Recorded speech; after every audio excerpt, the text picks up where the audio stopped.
Vineet Saraiwala and I'm a blind stoker from Jamshedpur, India. Welcome to OhioRAAM Show.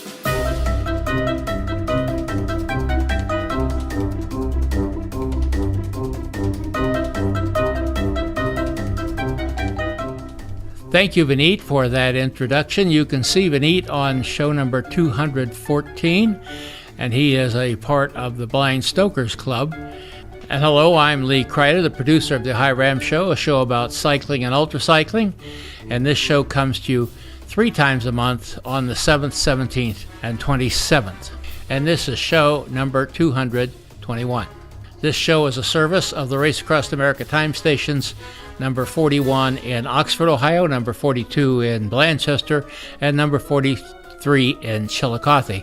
These time stations will be open around the clock in the Race Across America. You can see the dates there on your screen. I'll let them up for a little bit so you'll have a chance to copy them down. Be sure to check the show notes. You'll see them right below the video in the OhioRAAMshow.com website, or if you are watching on YouTube, they'll be in the description box. There you will see links to follow the show on Facebook, Twitter, and Instagram. Also, you'll see a video there on how to follow the racers and how to meet them at the time stations near you. Today's show, Becky is not with us, but it's going to be 2 for the same money. We're going to first of all go talk to John Hoopingarner and his new crew chief, Cassie Schumacher, racing in the Race Across the West. And then we're going to hop over the ocean to Denmark to visit with Stig Nicolaysen. John Hoopingarner. Lee, how are you today? I'm well, and remind me where you live. I forget. I live in Sharon Center, Ohio, which is near Medina. Okay, very good. And we have with us Cassie Schumacher. Again. Hey, Lee. John, you're going to be riding in the Race Across the West 2019. Is that correct? That's right. I'm going back after... Cassie's been a great mentor to me, and after last year I DNF'd at near Flagstaff, and this year I wanted to go back and I made some changes in crew, but I've also made a really big change where now my charity of choice is I'm ready for Cassie's organization, Wheels for Change. What changes have you made? I'm going to eat more, listen to what Cassie tells me, and I've changed coaches. I hired a nutritionist, and but also I'm going in with several experienced crew members, and my crew chief is coming back. Lee, he's so committed to his crew chief, he married her last year. That could be a good thing or a bad thing. No one knows me better than Rosemarie, and she's fabulous. She's absolutely wonderful. She takes care of me. Like I said, that could be a good thing or a bad thing. That's true. You hooked up with Cassie, correct? Right. When I was first starting to get into ultra distance, and I think we first met in 2016, I was brash and arrogant. And Cassie just sat there and said, okay, well, you let me know how you feel after you complete Ohio Challenge. And we can talk and go do Sebring and go do some rides and go see how it goes. And later I went back to Cassie and said, wow, I am so sorry. I was a complete jackass. And, you were right. I had no idea what I was getting into. And she's like, okay, good. Now that you're willing to listen, let me give you some helpful hints. And she's been absolutely fabulous. She's become a very dear friend. I've been very fortunate to have her help. Well, I appreciate what you said, because I've noticed there seems to be a kind of trend. I don't know if it's a trend or not, for persons to go out and ride one 400-mile or 24-hour race and think they're ready for OhioRAAM. I think that's not quite true, is it? I found that out. I thought I had done everything well and right, and we had pretty much set it up to be successful, but it just didn't turn out that way. Okay, well, let's talk to Cassie. Tell me about Wheels for Change. Yeah, I started Wheels for Change when I qualified for Race Across America, and I just found that Race Across America is a great platform for raising awareness and resources for charities. And I started researching other veteran nonprofits, and there were no veteran nonprofits that I could follow my dollar back to my community. So out of necessity, I started Wheels for Change.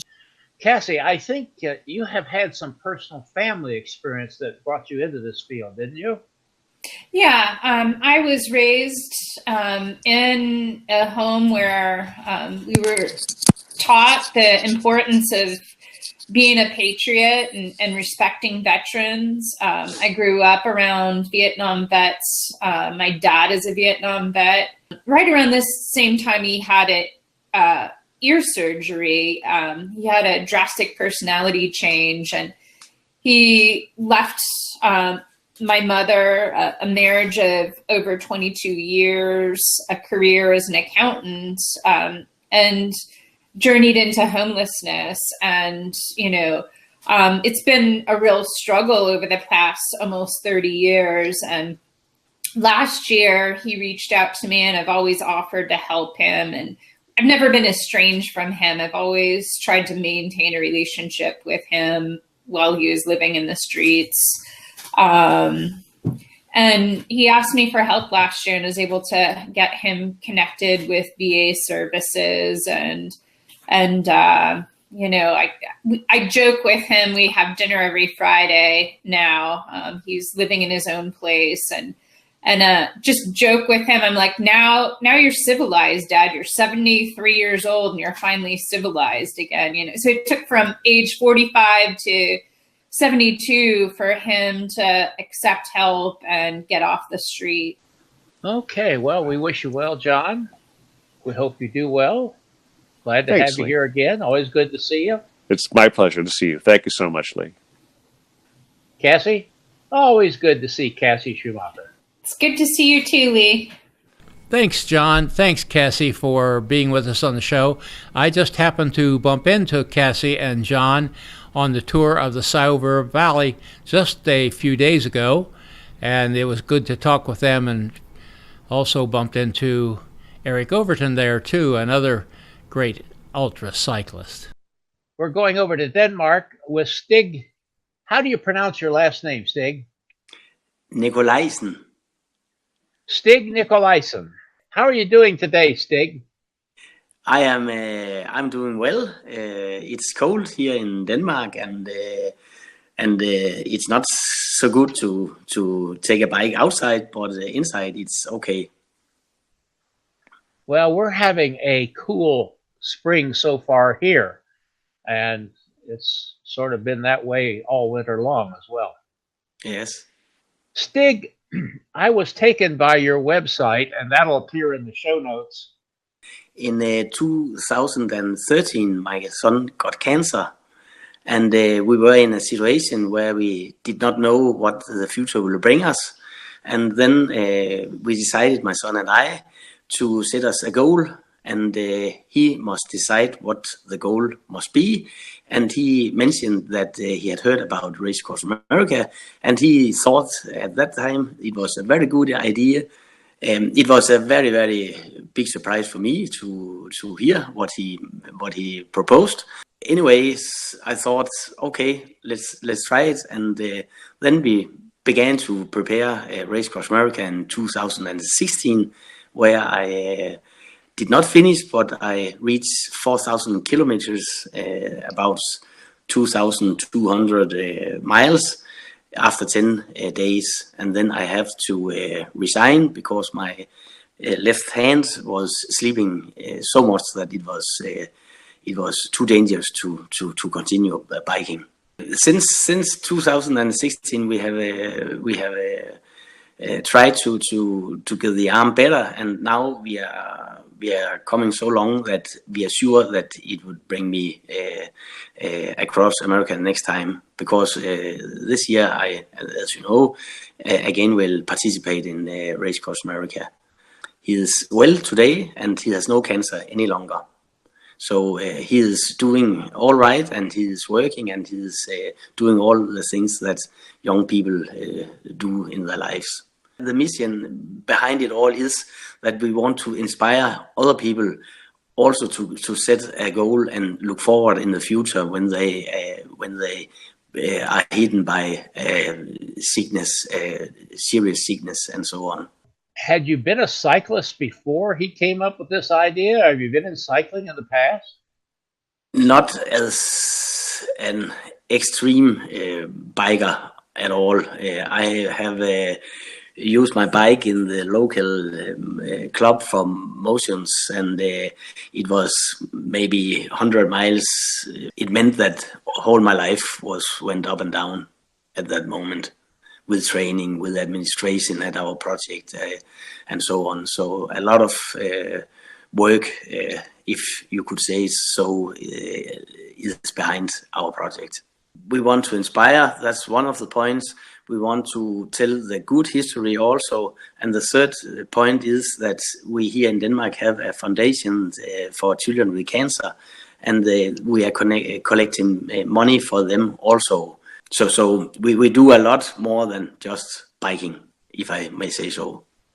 On your website, which you'll find in the show notes, you have a link to that foundation or a way you can donate. Stig, what did you learn in 2016 that you're going to apply to your race in 2019? With all that experience we got in 2016, we were sure that we have a lot better possibility to reach the finish line in 2019.